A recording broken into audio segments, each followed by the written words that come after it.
So the Vatican is a country. A lot of people don't know that. It's a nation, and it has a foreign policy. And as part of that policy, it says that you should not fight militarily unless you're involved in a just war, okay, a righteous action. And there are three things that define just war. Just cause, you gotta have a reason. Right intention, what you want to happen after the military action is over, and proportionality. So if some nation kills 5 of your people, you don't kill 5 million. That's proportionality. Now, this is based on the writings of a very brilliant scholar, St. Augustine. And it has changed over the centuries. You remember way back the Crusades, where the Catholic Church tried to dislodge Muslims from the Holy Land. That was not a just war. I mean, it was a conflict between two religions, but it went on forever. And it was back and forth, and it was more about territory than imposing some kind of belief system in a deity. Anyway, right now, we have a schism in the Catholic Church. People like me, who respect the Church's teaching, believe that the Iranian action is righteous. So it is a just war. I said President Trump is doing the right thing. But often the right thing is very painful and very difficult to accomplish. In fact, most of the time. And it doesn't help when you have a powerful religion lining up against you. So Catholics are the biggest religious group in the United States of America. And Pope Leo has weighed in, and here's what he said, quote, "We lift our humble prayer to the Lord so that the thunderous sound of bombs may cease, weapons may fall silent, and a space for dialogue may open up in which the voice of the people can be heard," unquote.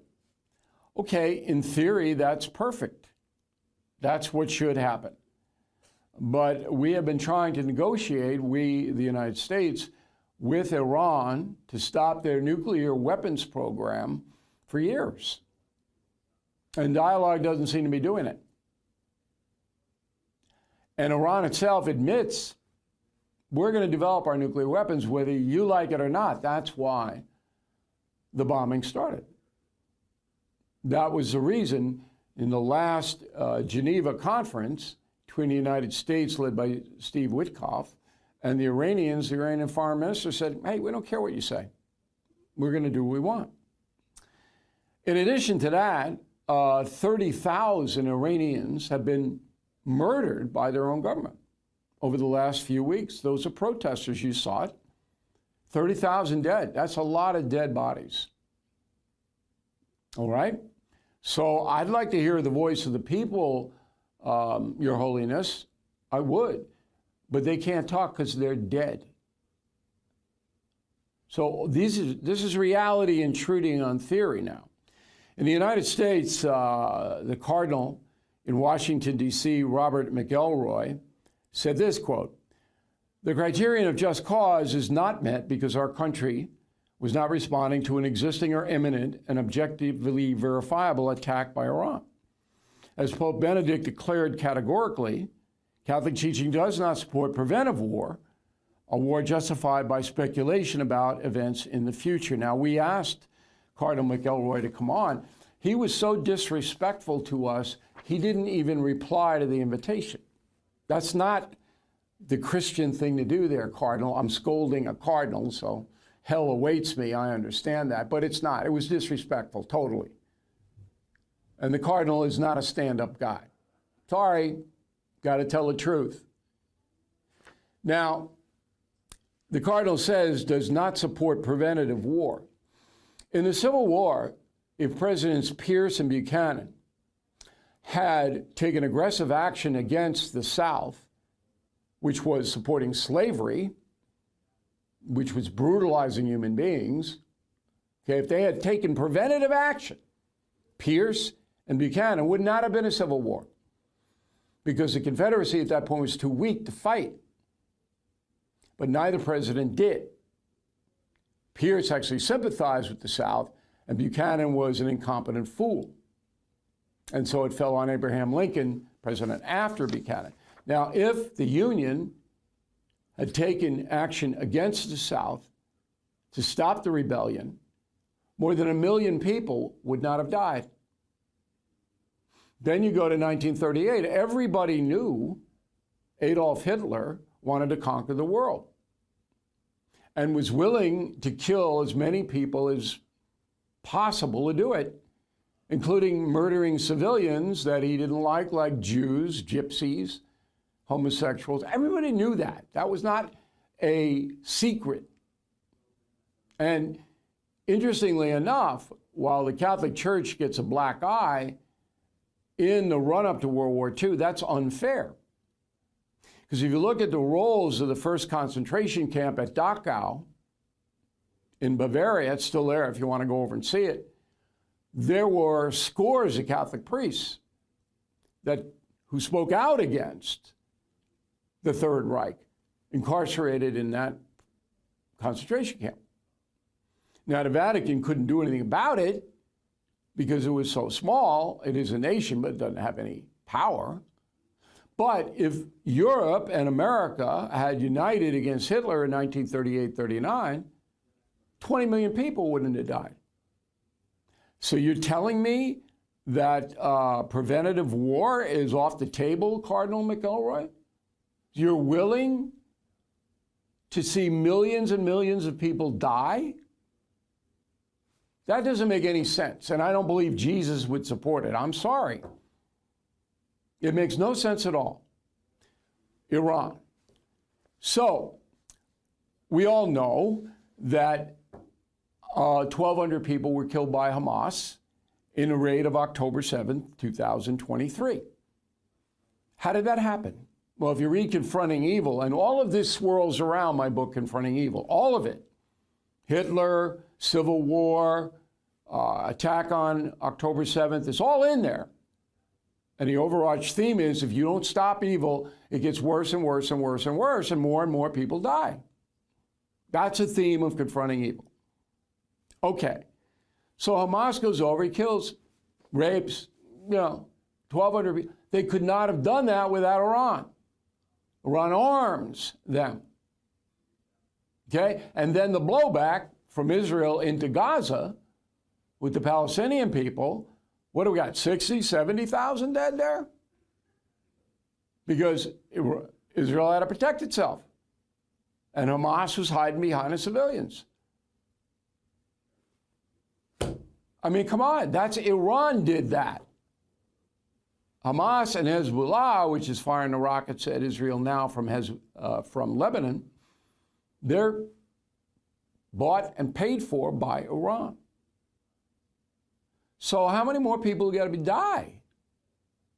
And then you go back to the Iraq War, where Iran was making all the roadside bombs, killing Americans, on and on and on and on.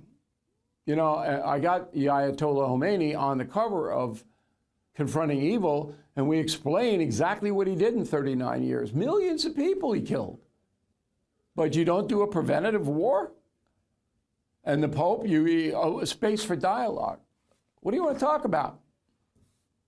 This is a regime that admits it's going to develop a nuclear weapon, and you let it go? You let it happen based upon all of the things that we have seen in the last 39 years? I wouldn't want that on my conscience. I really wouldn't. The UN, a paper tiger, has no power, actually condemned Iran and said, look, they are developing a nuclear weapon and they're dangerous. Now, Iran never signed, neither did the United States or Russia, the UN nuclear treaty. So Iran didn't sign it, we didn't sign it, Russia didn't sign it. And, but the UN understands that at this point, Iran was fairly close to developing at least 10 nuclear bombs. Okay. When the UN condemns you, you know you're bad. So let's sum it up. In 1938, Hitler could have been stopped. He wasn't stopped. All right, 20 million dead at least in Europe, and millions more displaced. Civil War, 1 million dead. Okay, could have been stopped. This is all preventive action, which was not taken. But we're dealing with a Catholic Church now that even doesn't understand history or ignores it. Because I think I've made the most powerful case you can make, that if you got a dangerous nation, now we have nukes involved. Hitler didn't have nukes. Believe me, he would have used them if he did. Putin has nukes, which is why we can't preempt Putin. That's why we can't do it, okay? But you can't, according to the Catholic Church, have a preventative war, an SMMO. Let's bring in another point of view, which we, of course, always do here. Joining us from Columbia, South Carolina, is Dr. Christopher Tollefson. He is the director for the Center of American Civic Leadership at the University of South Carolina. So where am I going wrong here, Doctor? Well, that's a good question, Bill. You make a number of important points. I think there's an important difference in what the church teaches between what it calls preemption, what we could call preemption within the just war tradition, and prevention. So use of force is permitted in just war theory in order to prevent what the church considers to be an imminent attack, where there's an intention to do harm to one's country, and preparations are underway. And one could think of that as preventative because it can certainly take place before the actual hostilities commence on the part of the country that is preparing to aggress against one's own country. I think the church distinguishes between that and what it calls prevention, in part by a scope of time, right? Prevention is taking action before the hostilities are imminent, before there's actually an attack that is being planned and about to go underway. It's being undertaken with the anticipation that such an attack might happen in the future, but without evidence that it is about to happen right now and that there are steps that we can take to prevent this particular attack. So I think the church is making this distinction. It doesn't require you to wait until the hostilities are actually underway, right? If you see that they're forthcoming, then it's entirely reasonable for you to undertake them. But I think in the interests of peace and fairness, and with an eye to the destruction that contemporary warfare can cause, the church teaches that prevention, undertaken or understood as a longer-term prospect and project. All right, but look, Hitler wasn't a danger to the world in 1938, okay? And right now, the church is making the argument that Iran's not a danger to the world. And I'm saying it is a danger to the world. 30,000 dead? I mean, does the church overlook that? Did they not know that? How can you justify allowing a nation to kill 30,000 people in 2 weeks? Well, I don't think the church does justify that. I think even but it condemned the action. It condemned. Cardinal McElroy says Iran is a terrible nation. It's a terrible country. It's being ruled by terrible people. It's guilty of grave crimes and injustices. I think it's important to think. But we don't want to do anything about it. You know, rhetoric is one thing, and action is another. Look, both the Pope and McElroy. So when would the time have been to do something about that, do you think? Now. That's why I support the action. It's too late for those 30,000 people, though, right? It's too late, but there'll be another 50,000. Okay, if see that happening, that would be a reasonable cause to then use hostilities in order to prevent it. Look, let's stay in a real world here. The church, the rhetoric is, we don't want this. We want dialogue. We want the people to be heard, but we don't want it. But if you try to do something about it, which is what's underway now by the United States and Israel, by knocking out Iran's military capacity to kill people, which is what we're doing, we're not going to support that. It doesn't make any sense at all. It makes no sense at all what they're doing. So on one hand, they want to say, oh, we hate this, but we don't want to do anything about it. Come on, Doc. So I think one important way to look at this is in terms of what the church thinks of as the first principle at stake in international relations and also in domestic relations and thinking about the common good. And that is its particular understanding of peace and the nature of peace. So peace isn't just the absence of war. It's not just the cessation of hostilities. It's what the church calls the tranquility of order, which requires an order and harmony of the wills of the various participants. That's a really tall order when you're dealing with a country like Iran and its leaders. But the church is always keeping that in mind as the state of affairs that has to be pursued. Again, as it's part of right theoretical. intention. It's theoretical. Look, these are people, these theocrats in Tehran, the two Ayatollahs, and I hope you read my book, Confronting Evil. You should let you sign it to your class.